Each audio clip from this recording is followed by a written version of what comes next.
இருதயத்தோடு முழு ஆத்மாவோடு முழு பலத்தோடு ஆண்டவரை நேசிக்க வேண்டும்.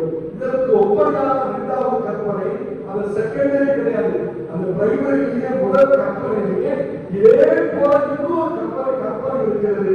உன்னிடத்தில் அன்பு கூறுவது போல பிறரிடத்திலும் அன்பு கூறுவாயாக, உன்னை போல பிறரை நேசி. இதைத்தான் ஒன்றியோகம் 4 சொல்கிறார். கண்கண்ட சகோதரத்தில் அன்பு கூறாதவர் காணாத தேவனிடத்தில் அன்பு கூறுவது எப்படி? ஆகவே கண்கண்ட சகோதரனை நேசிப்பது தேவனை நேசிப்பதற்கு சமம். தேவனோடு நாம் நேசித்திருந்தால், உறவு வைத்திருந்தால், ஐக்கியம் வைத்திருந்தால், சகல பிள்ளைகளை, குடும்பத்தாரை, உறவுகளை நாம் நேசிப்போம். அதனால இயேசு சொன்னார், நான் உங்களில் அன்பாய் இருந்தது போல நீங்களும் ஒருவரில் ஒருவர் அன்பாய் இருக்கிற